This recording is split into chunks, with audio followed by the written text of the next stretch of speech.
சோனா தேவி அன்னைக்கு ஜெய மங்களம்.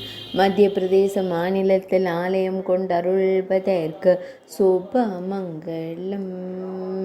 அமர்கண்ட் பகுதியில் உறையும் தேவிக்கு ஜெய மங்களம்.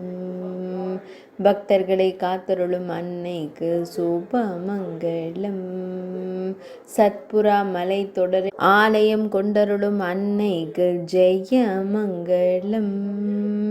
திருமேனியில் செவ்வண்ண பட்டாடை அணிந்தருளும் தேவிக்கு சுப மங்களம். கம்பீரமாய் காட்சி தந்தருளும் அன்னைக்கு ஜெய மங்களம். பக்தர்களின் துயர்களையும் தேவிக்கு சுப மங்களம். பக்தர்களுக்கு ஆனந்தம் அளித்தருளும் அன்னைக்கு ஜெய மங்களம். சக்தி பீடத்தில் உறையும் தேவிக்கு ஜெய மங்களம்.